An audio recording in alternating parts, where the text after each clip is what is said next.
Okay, I think this is on. I think this is working. I've got a new microphone, and welcome to what is the first episode of Physical Education. Like I said last week, we're going to be sharing some different ideas, some things I've learned along the way, people I've learned from. I'm going to talk to some of my coaches, members of my gym, other folks I know, and hopefully this is a place that inspires some folks to either dive deeper into the fitness they're already doing, start something new, or just listen to me ramble. So I wanted to start today with a little bit of a story. For a number of years here training in Austin, I had the distinct pleasure of training my friend Rio's dad, Jack. Jack was in his 80s. He had pretty advanced COPD. So our sessions involved lots of rest and a lot of talking as well. Jack liked to talk. He'd been around. He'd been in the New York City art scene in the 60s. He'd lived abroad. And a story that he always liked to tell me, and he tended to repeat some of the greatest hit stories, was how he had thrown off the corporate world to blaze his own path. Jack had gotten his start trading stocks on Wall Street. And one day when he was still relatively young, relatively new to the job, and this is how he told it, he was sitting on the toilet. I don't know why he thought that was an important detail, but that was how he always told it. And he was doing what one does. And he was reading the paper, and suddenly he had this realization: this is all bullshit. And he stood up, he walked out the door, and he never went back. There wasn't, a dramatic resignation letter, or, he was too young at that point for a midlife crisis convertible. He was just sitting in the stall, in the bathroom, having this moment of perfect clarity. So after he quit, he reinvented himself. He was a master carpenter and a cabinet maker. He found this old decrepit building in SoHo. He fixed it up with his own hands, got it for a song, and he turned it into his workshop that he worked in for years. Eventually he sold it, and because it was in SoHo, let's just say he did pretty well on the deal. But that wasn't really what stuck with this story for me. That was just sort of the launch point. Because of his background as a builder and a tinkerer and a master of craft, and my way more amateurish interest in building and fixing things and woodworking, we'd often spend the rest periods during his workouts talking shop. We talked a lot about deeply philosophical things as well as woodworking.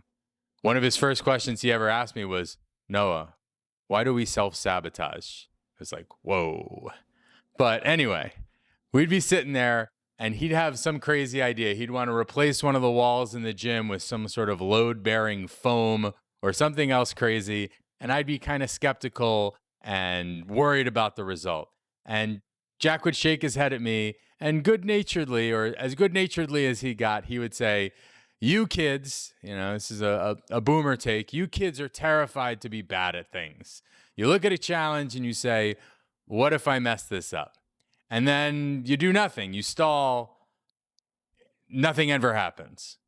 We used to ask, what's the worst that can happen? And he was right. I'm guilty of that.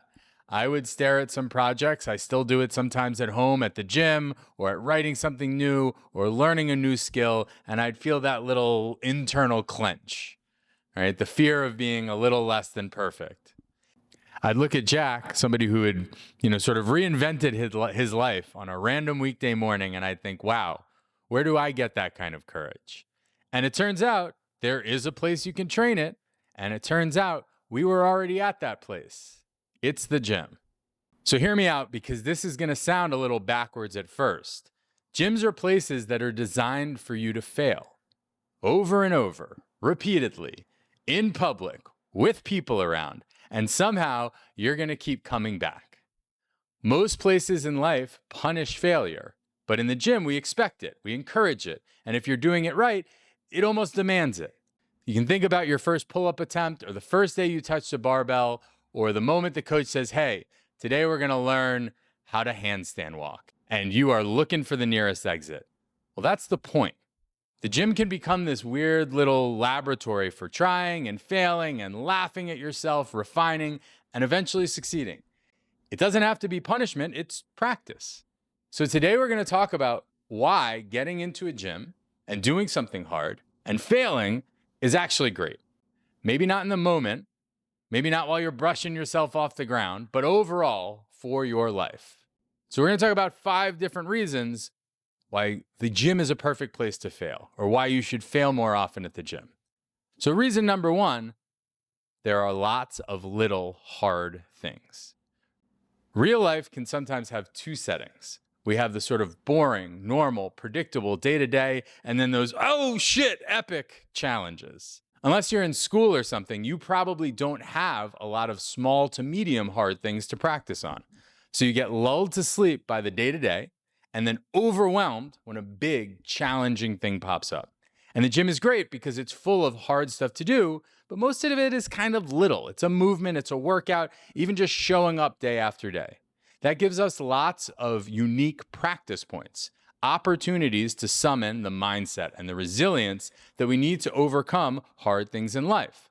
So when the next oh shit epic thing comes along, you'll feel a little more prepared for it. So number 2, there's an expectation that you won't be good at it. So maybe your mileage varies, but I feel like I grew up with a pressure that I was immediately good at most of the things I tried, even if I had never done them before. I don't know if it was school or peer pressure or whatever, but there was a subtle social pressure that probably kept me from trying some things I might have really liked or even excelled at. I didn't want to look stupid. Because there are so many different things to do in a gym, it's inevitable that most days you're going to be doing something that you aren't great at. Most of us don't walk into the gym thinking, today I will casually achieve athletic greatness. You walk in thinking, please don't let me bite it when I jump on this box. From day 1, the social contract in a gym is, you're not good at this yet. And that word, yet, that's where the magic happens. Few places in modern life give you the space to start at 0 or to even lag behind on something when it's coming easily to others, but gyms do. Number 3, gyms reward effort and output. Most of the world is output focused. For so much of what we do as humans, it's almost impossible to accurately measure effort, so we default to looking at the finished product, and our little 8 brains need to sort things into more, good, less, bad.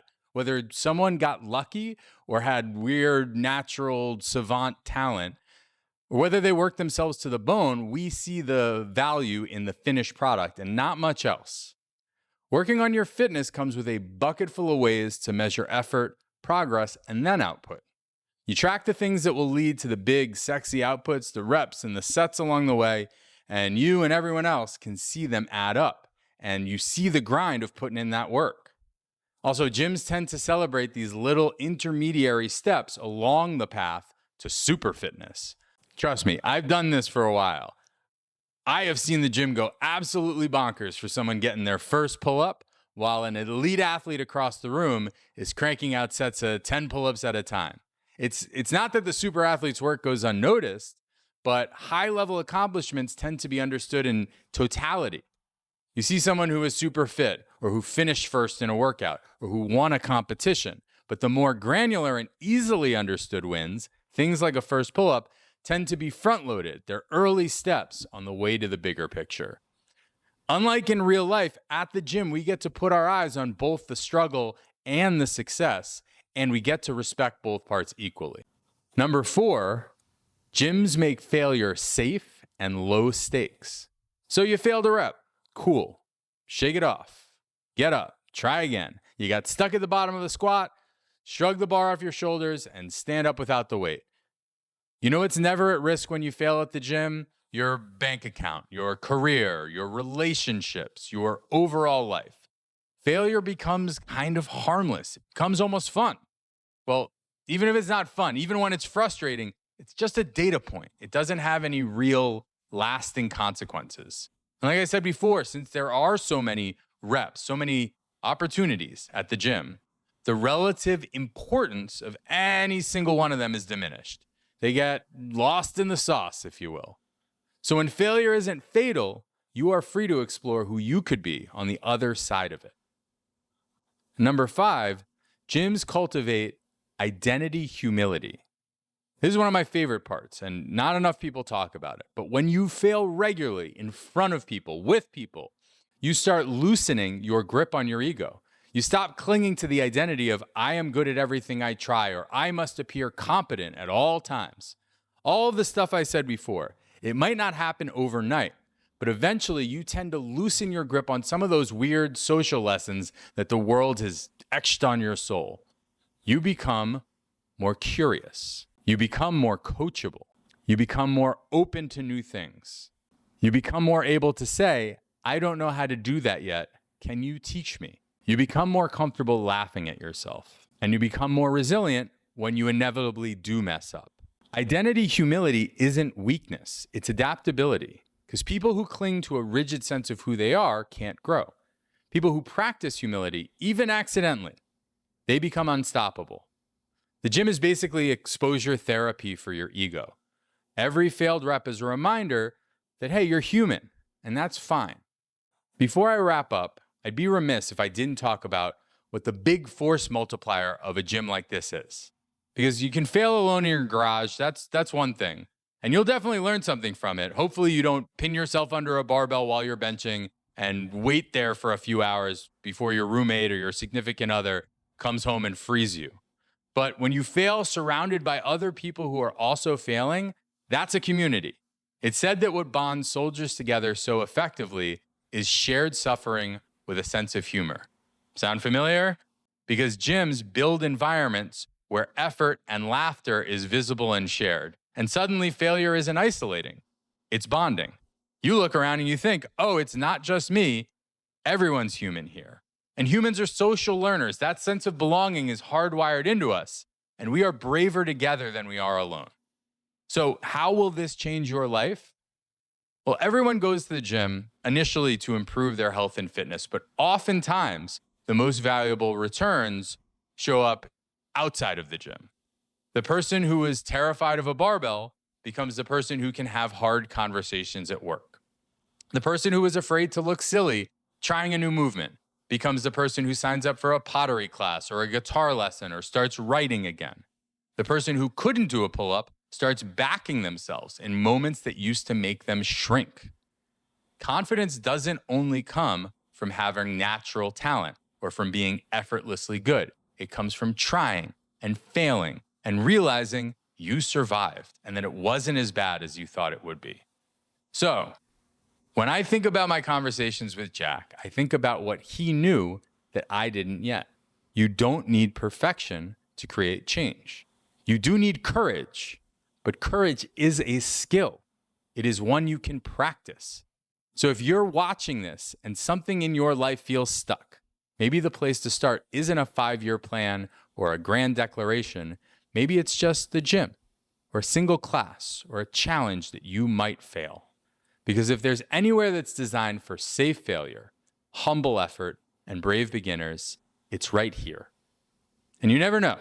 Your whole life might change on an ordinary day doing something that you didn't think you were ready for, just like Jack.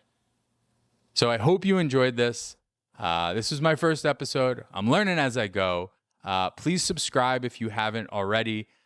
We're at 70-something subscribers. I want more subscribers than actual people I know in the real world. That's my goal. Next week, I'm going to sit down with my buddy Andy. He's been a member of my gym here since the day it started. I trained him back in New York. We're going to talk about High Rocks, the race he just ran, and about how after being a fitnesser, after being a dedicated gym goer for 10 plus years, he broke through a ton of plateaus by changing some of his mindset. So I hope you check it out. Thank you for watching, and I'll see you later. Peace.